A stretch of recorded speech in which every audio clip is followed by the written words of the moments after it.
আসসালামু আলাইকুম। আজকে আমি আলোচনা করব কঠিন একটি পীড়া, যার নাম হল ফিস্টুলা বা ভগন্দর। যারা আমরা প্র্যাকটিস করি অনেকে রোগী পাই। আমার এখনো বর্তমানে একটা রোগী আছে যার বাড়ি চাঁদপুর। 2 বার অপারেশন করেছে, কোন সুস্থতার লক্ষণ নাই, এই জন্য হোমিওপ্যাথিতে আসছে। তো আগে জানি ফিস্টুলা বা ভগন্দর কি। ফিস্টুলা বা ভগন্দর হলো মলদ্বার বা সরলান্তের পাশে বিরান্তত্ব বা টিস্যুর অভ্যন্তরে এক প্রকার নালিকার সৃষ্টি হয়। এই নালিকাকে আমরা ভগন্দর বলি। সময়ের কারণে আমি খুব স্বল্প সময়ে আমি এই আলোচনাটা শেষ করব, বিস্তারিত আলোচনা করব না। এখন আসেন এই ভগন্দরের শ্রেণী বিভাগ, ফিস্টুলার ক্লাসিফিকেশন। ফিস্টুলা বা ভগন্দর 3 প্রকার। 1 নম্বর হল complete fistula, 2 blind internal fistula, 3 blind external fistula. এখন জানবো ফিস্টুলা বা ভগন্দরের কারণ কি। কারণগুলো জানার দরকার না খুব, কারণ কারণগুলো জানতে পারলে নিজেও আমি সতর্ক থাকতে পারবো। কারণগুলো হচ্ছে 1 নাম্বার, মলত্যাগের সময় কোষ্ঠকাঠিন্য হেতু অতিরিক্ত কুণ্ঠন, অর্থাৎ তার মল কষা, কোষ্ঠকাঠিন্য অনেক কোথানি দেয় জোর করে। এই যে অতিরিক্ত কুণ্ঠন, এই কুণ্ঠনের কারণে এই ভগন্দর হইতে পারে। 2 নাম্বার, মলদ্বার ফেটে গেলে,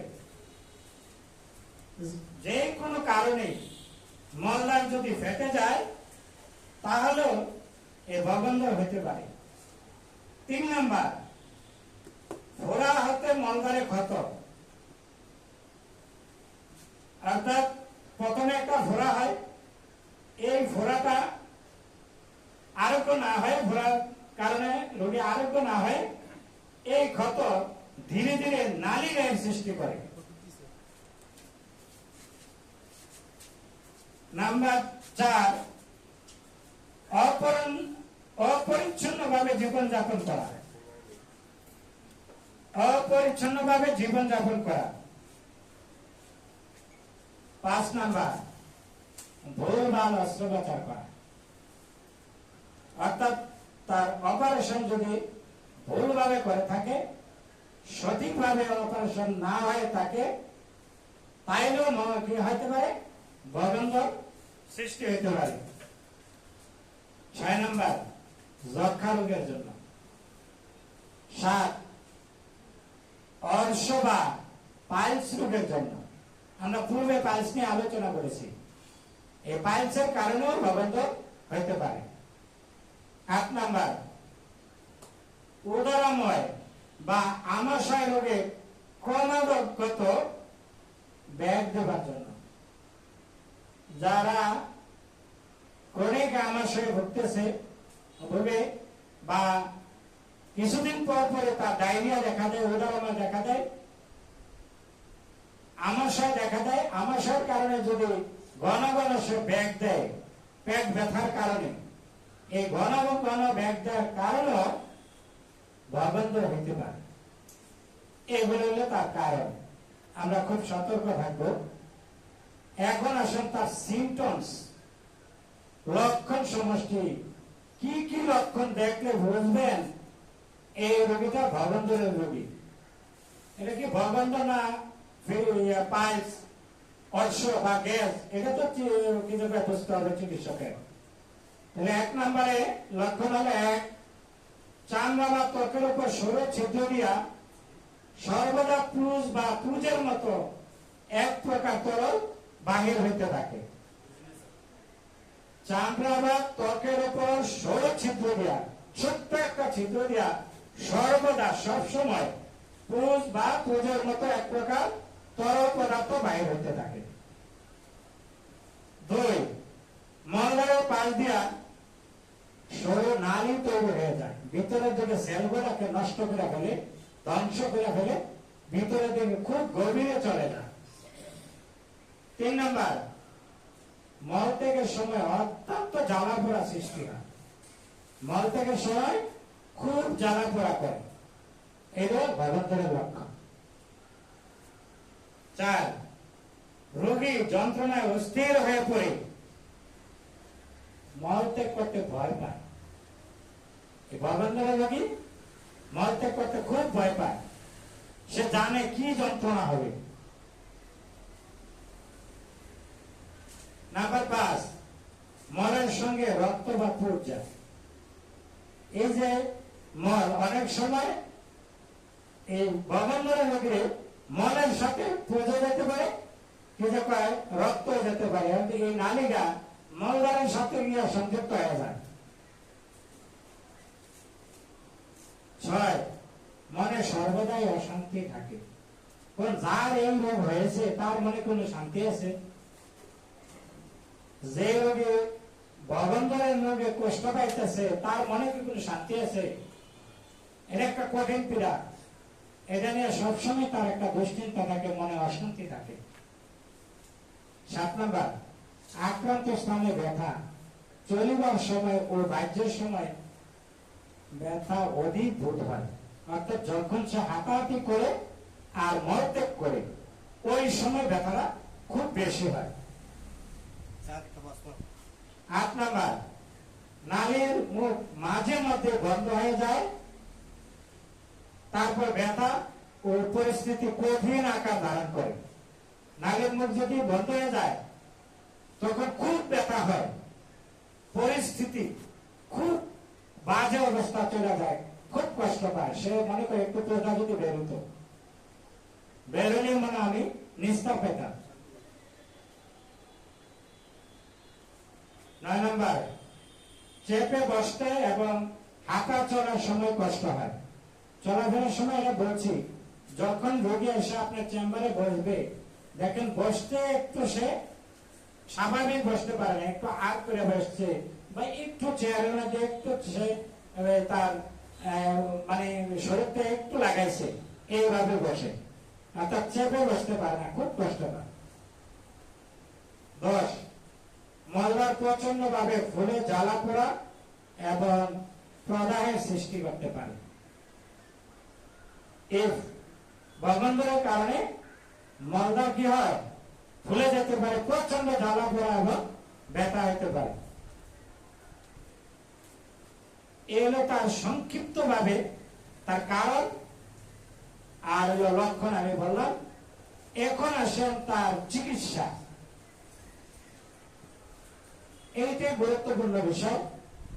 গর্ভধারণের রোগীর ক্ষেত্রে খেয়াল রাখবেন, পরিপূর্ণভাবে পূর্ণাঙ্গভাবে আপনি রোগীলিপি করবেন।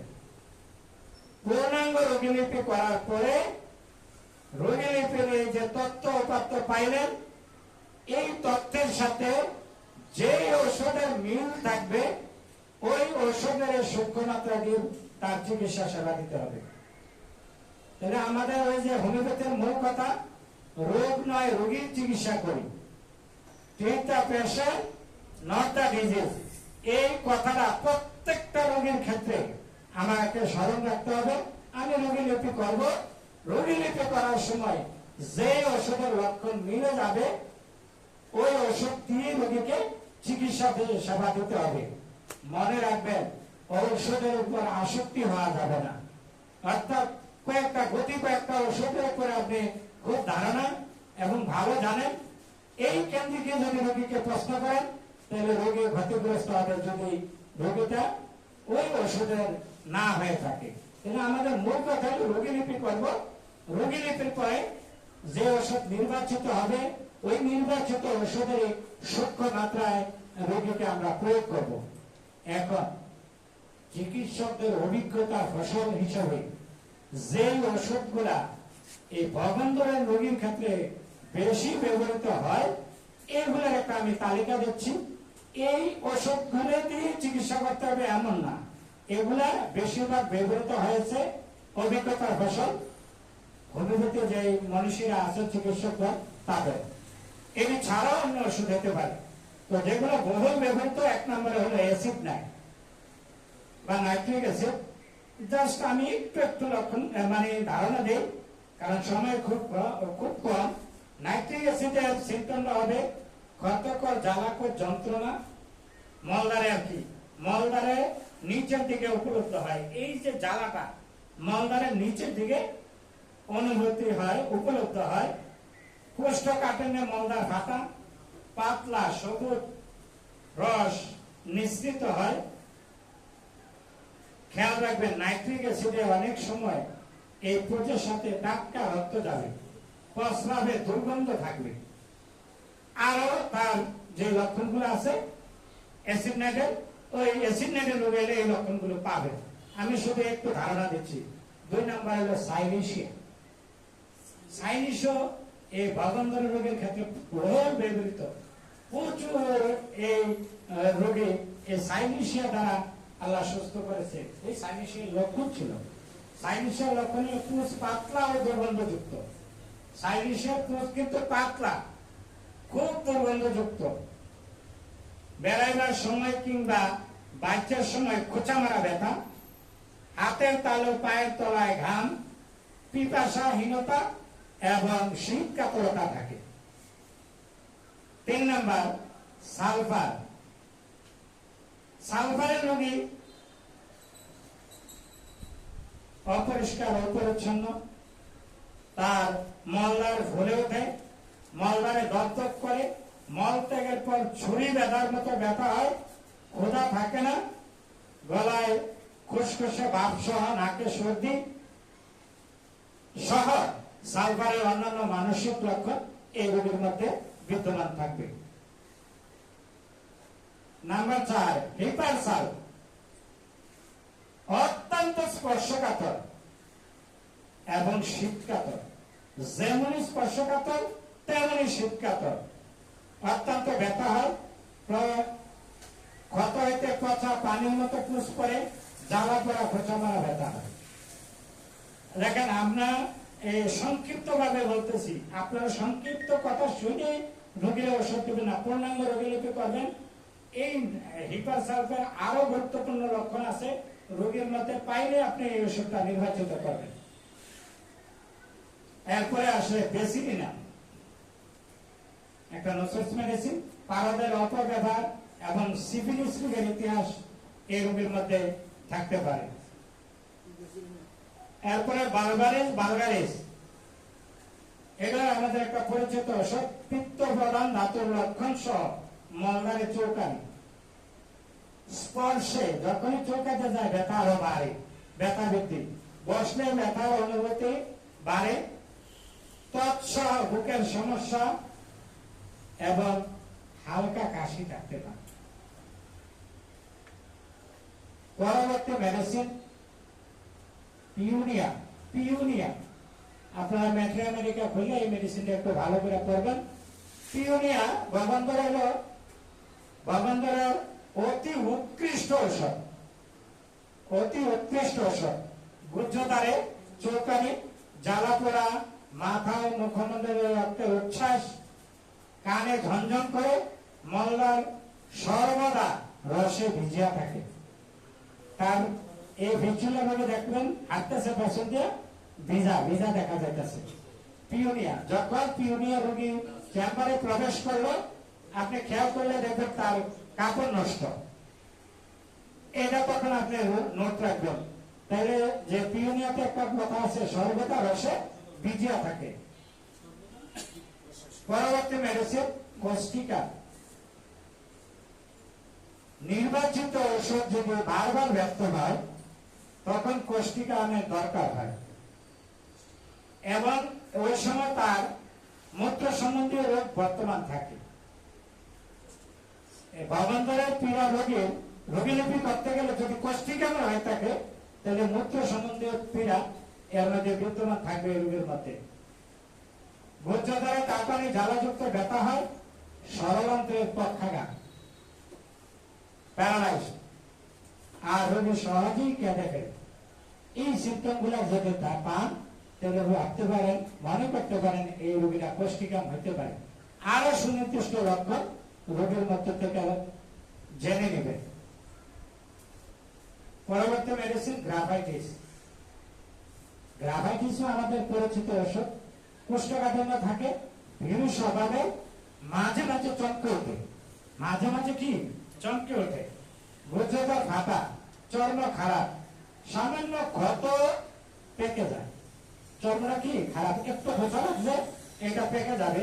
ক্ষততে চটচটে তরল আঠার মতো রস বাইরে হবে। গ্রাফাইটিসের চর্মরোগের পুজোর কথা এখন যা যে কোনো, তার যদি পুজ হয়, পুজটা হইল মধুর মতন গাঢ়া, এত ঘন বেশি, লাসা লাসা।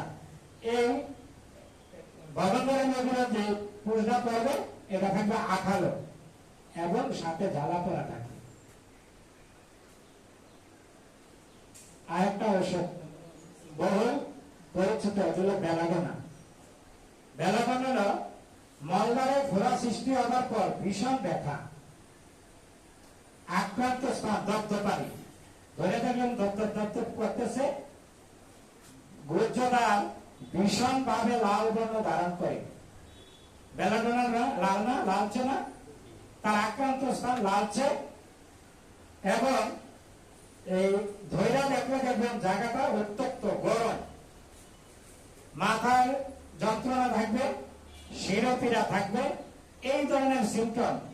আর বেলাডোনার ব্যথাটা হলো আসা যাওয়া করবে, ব্যথা একবার হবে আবার চলে যাবে। ধৈরা দেখলেন জায়গাটা উত্তপ্ত, দপদপ করে লালচে, এই সিমটম যদি দেখেন মনে করবেন এই রোগীটা বেলাডোনা হতে পারে। পরবর্তী ঔষধ ক্যালকেরিয়া কার্ভ। ক্যালকেরিয়া কার্ভের রোগের সিমটমটা হবে পেশির সময় গভীরতম অংশে ফোড়া, পেশির মধ্যে গভীরতম অংশে ফোড়া, রোগ ফোড়া। আর এই ক্যালকেরিয়া কার্ভের ফোড়াটা হয় পেশি গভীর পেশিতে। চর্ম স্মৃতি, সামান্য কারে ক্ষত জন্মে। আর ক্যালকেরিয়া কার্ভের বডি ল্যাঙ্গুয়েজটাকে আমরা সবাই জানি। ক্যালকেরিয়া বা কার্ভ হল থলতলে স্থল দেহে অধিকারী, অর্থাৎ এই রোগীটা মোটা সোটা স্থূল দেহ, কিন্তু যখন আপনি ধরে দেখেন একবারে থলতলে, মনে হয় হাড়ের থেকে মাংসটি পেশিটা আলাদা, খুব ঠান্ডা, ধরে দেখলেন একবারে সাপের মতন ঠান্ডা, ঘাম, প্রচুর ঘাম, তবে মাথায়, এই মাথার ঘামের জন্য তার বালিশ ভিজে যায়, বালিশ ভিজে যায়। তার খাবারের ব্যাপারে ইচ্ছা অনিচ্ছা যদি আপনি জিজ্ঞাসা করেন বলবেন স্যার, ডাক্তার সাহেব ডিম আমার খুব প্রিয়। আমার জীবনে ডিম তো বিভিন্ন ভাবে খাওয়া হয়, রান্না করে খাওয়া হয়, মামলেট করে, এরপর কি সিদ্ধ করে, পোস্ট করে, আপনার কোনটা পছন্দ? যদি রোগী ক্যালকেরিয়া কার্ভের হয়ে থাকে তবে ডাক্তার সাহেব সিদ্ধ ডিম দিয়ে আমার পছন্দ। অর্থাৎ আপনি তার খাবার দিলেন মাছ, মাংস, ডিম, সে সবার আগে ডিম নিব ক্যালকেরিয়া কার্ভ, সিদ্ধ ডিম নিব, সিদ্ধ ডিমের পছন্দ। এই লক্ষণটা যদি পান তাহলে ক্যালকেরিয়া কার্ভ দিব। পরবর্তী হলো অ্যাসিড ফ্লো। অ্যাসিড ফ্লো হলে অত্যন্ত গরম কাতর, মলদ্বারের যন্ত্রণায় ঠান্ডা দিলে উপশম। আরো ওষুধ আছে, এখন জমাবার, এই জন্য আমি আর আলোচনা দীর্ঘায়িত করতেছি না। মেডোরিনাম আছে, মাইরিস্টিকা আছে, এটি ছাড়াও অনেক মেডিসিন আছে। ওই প্রথমে বলেছি রোগীলিপি করবেন, এই ভবনধরের রোগীর পূর্ণাঙ্গ রোগীলিপি করবেন। রোগীলিপি করার পরে যে ওষুধটা নির্বাচিত হবে ওই ওষুধের সূক্ষ্ম মাত্রা দিলে ইনশাল্লাহ এই ভবনধরের রোগী পরিপূর্ণ সুস্থ হবে। সবাইকে ধন্যবাদ। আল্লাহ হাফেজ।